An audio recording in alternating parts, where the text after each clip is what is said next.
Hi guys, Cam back at the Butler Workshop again. Just got a very quick, small job to do. This is a Lego boiler off a little 5-inch gauge side tank Lego.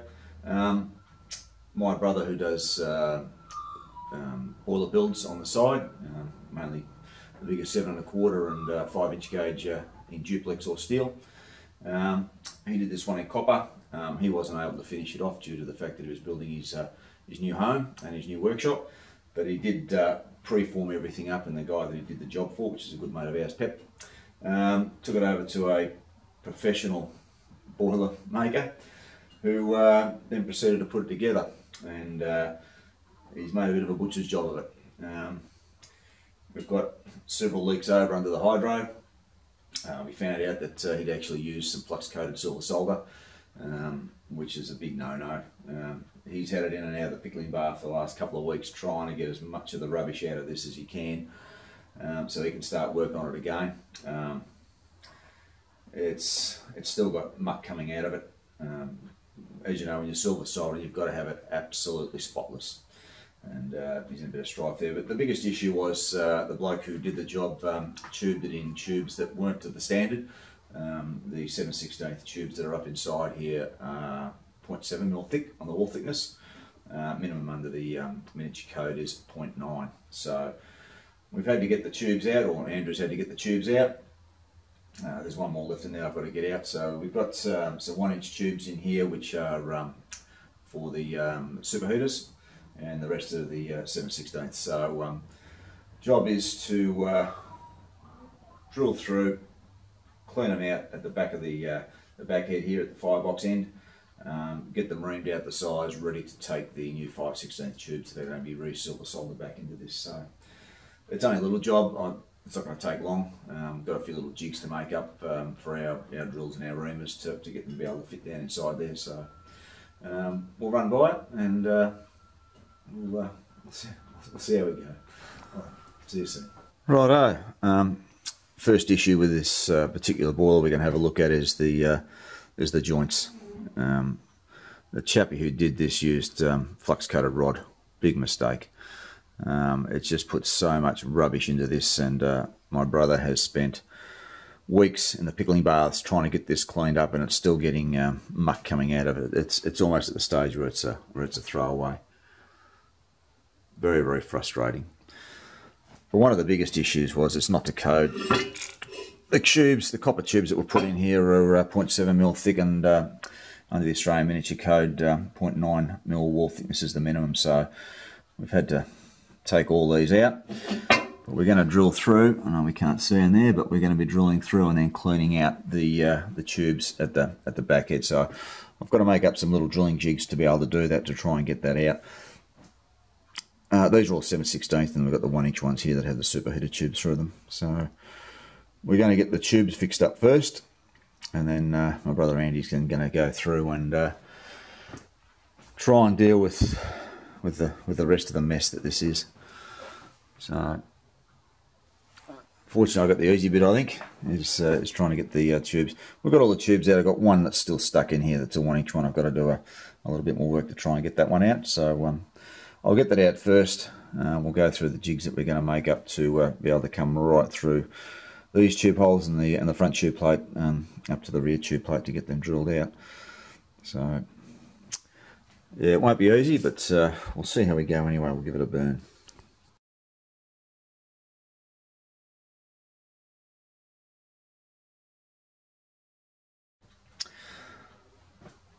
Right, guys, there's a couple of ways that we can make up the extensions on this. One is we can get a long series and use that on a drill, but problem with copper or any of the non-ferrous metals, as soon as you start getting a bit of chatter, you're not going to have a round hole. So I'm going to do these by hand, and I'm actually going to blunt the leading edge off on that a little bit.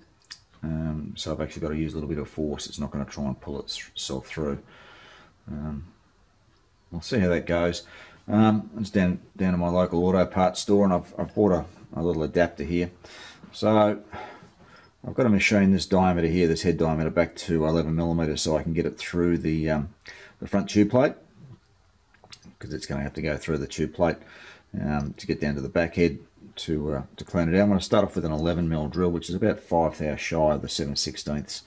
So I'm going to machine a square on the end of this so that it will fit up inside that 1/4 inch drive. We're going to do the same with the 7/16 drill. This is a new one, 7/16 drill. I'll put a square onto this, and we can put it onto our adapter to do our final sizing. You know, by rights, it would be ideal to put that through with a reamer, but I'm not gonna butcher up a reamer, a good reamer, to try and get it through. So we'll see how we go with the sizing. Look, if we can get them within about no more than 5 thou on the tube clearance fit, we should be right to get those silver solid into place. They're not going to be expanded in; they're going to be silver solid in. So I've done quite a few boilers in the past, all steel boilers, and we've got all the gear for rolling tubes in. And we're usually working up the firebox end. You've got a lot more room with the bigger 7 1/4 and 5 inch gauge locos. But yeah, these are the things that pain. I'd rather stick needles in my eyeballs than deal with them. But anyway, we'll get these adapters made up, and we'll see how we go. So this is chrome plated stuff. We'll see what that machine's like. Hopefully we'll just get under the skin and we can get that cutting.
That should do it. Geez, that stuff is hard.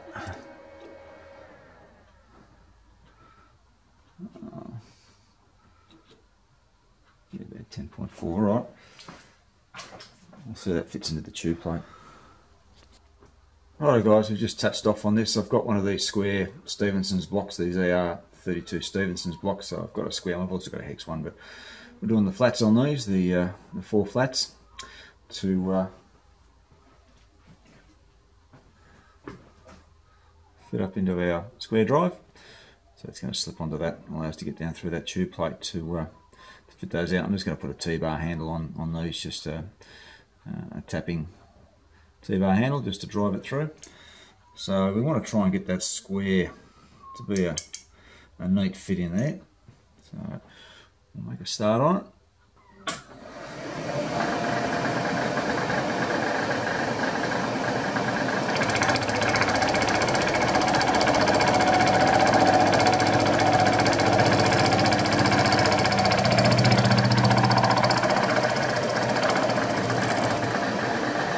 Got to come down 2.2 from the touch off. As we all know, drill shanks are fairly soft on the ends, not heat treated up the end of the show. They're fairly tough, but we can certainly machine them. They're not hardened to the same extent as what the cutting faces are.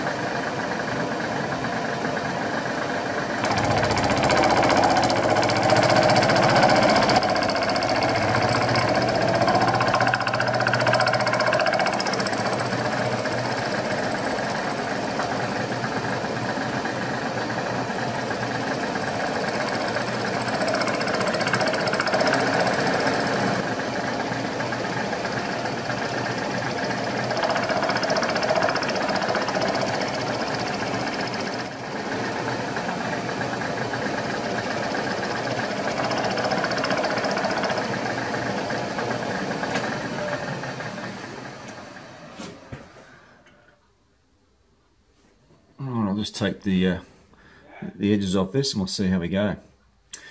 Alright, back in a tick and we'll see how it comes out.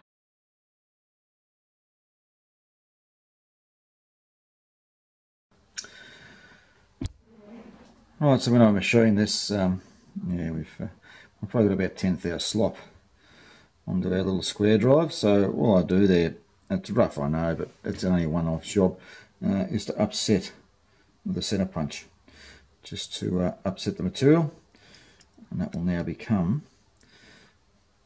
a press-end fit into there, and it'll stay put for us. So it's only to stop it when we're withdrawing it, so we can just get it out. So I might just put a little bit of Loctite on that, and we'll pop that into place and let that go off, and we'll have a go. This one's an 11mm drill, so as I said, it gives us about 5 thou to clean up on the 7/16 after this. So I'll get that punched home and we'll see how we go. Right, so our little jig's working quite well.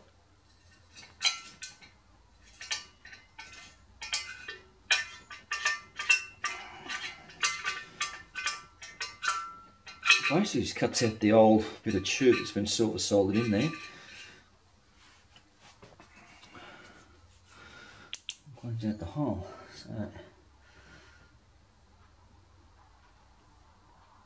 So far so good.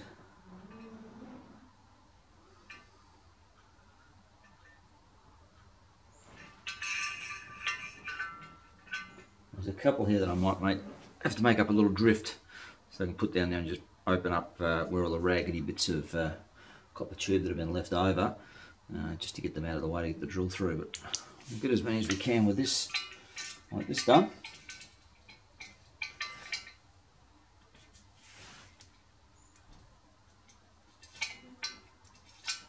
There it goes.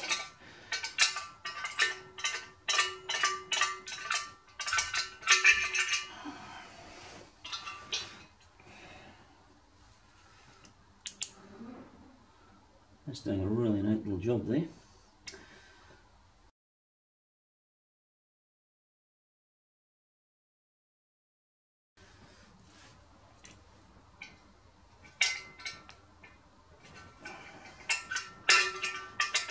That one's pretty good.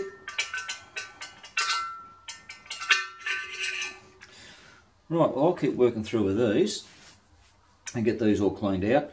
Then I'll come back and do the 1-inch superheater tubes and try and get those out. Alright, back soon. Alright guys, we've got all those tubes cleaned out now. But I tell you what, this tube plate in the back end here, it's just as crook as a dog's hind leg. It's shocking, it's all over the place.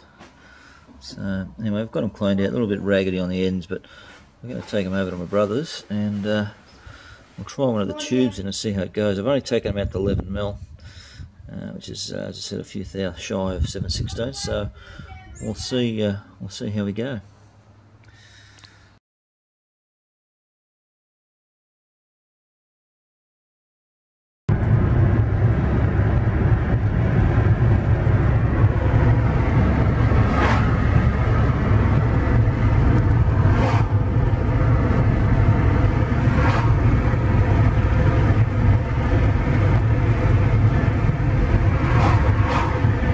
So we're at my brother Andy's property, and this is his workshop. We won't go inside and show you what's in there. We'll keep that to ourselves. But he's on a beautiful property out here at the moment, just over an acre, which is really nice. Dogs are going off. But got a little bit more work to do on the tube plate. He's given me a reamer that I'm going to modify that. I can put the drive on and we'll drop that through and we'll get that sized off. The inch ones we've put a reamer through, step drill through first and a reamer through, and we've got them opened up and they're fitting beautifully. Alrighty, so we'll get home and we'll get that other little mod done with the reamer, and we'll get that sorted out and finished. Right, so the drill hasn't quite got it out to a stage where I can comfortably get those tubes in. I can tap them in, but it's nice to have them just a loose sliding fit. So we're going to ream it. I've drilled down a 5mm hole down the reamer. I've made up this little short adapter piece, and I'm going to just Loctite that in place. When that's finished, I can heat that up and then just draw that out, and I've got my reamer back again. So we'll get that Loctited in. We'll let that go off overnight, and we'll come in the morning and we'll have a go at reaming out those bottom tubes and see if we can get the tubes to actually fit in the holes. Alright, so we've got our reamer that's that's been Loctite in overnight. I've gone through and done a few of these already, but it's a hand reamer. As long as we get 2/3 of the way through, which we're comfortably doing it about halfway, we'll get that reamed out to full size.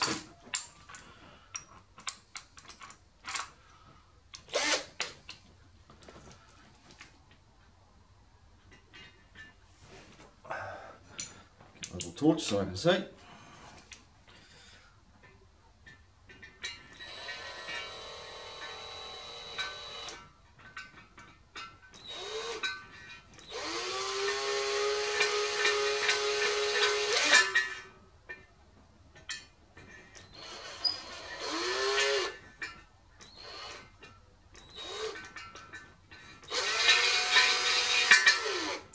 That just reams them out so that we can get our 7/16 tube down inside. That's quite a neat fit in those. And I may have to polish the OD on these just to get them to fit up a little bit better. But they go through quite nicely. I've also taken out the back end remaining tubes, and I've actually reamed that as well. So those 1X tubes do fit in there quite nicely. Once again, yeah, which is quite a neat fit down the side there, but yeah, they do go through, which is what we want. There she goes. So that'll give them half a chance to get them silver soldered into place. As I said, they're a little bit tied up in the firebox end there, so on these tubes what I may have to do is just pop them in the lathe when he's got them ready to go, and I'll just give them a very light buff, just so that they become an easy fit inside. They're not going to be a press fit. That tube plate in the firebox looks like a dog's hind leg the way that it's all bent around. Oops, and hopefully that's my mechanic who's going to tell me my transmission has been refitted to my car. Alright, back again. That was my gorgeous wife, first day back at work today. Right, so we've got all this finished. I've got this all cleaned out, as I said. I may just have to buff these tubes very, very lightly to get them to fit through, because we don't want to force them through that tube plate in the firebox, because there's not a lot of meat there and it's already pretty warped up. It's not going to take a lot of force if we were to force these through for that to really be a mess. So we'll just buff those a little bit, and then he's ready to go. Alright guys, that's that job done. We'll get back into the lathe slot. Alright, catch us later.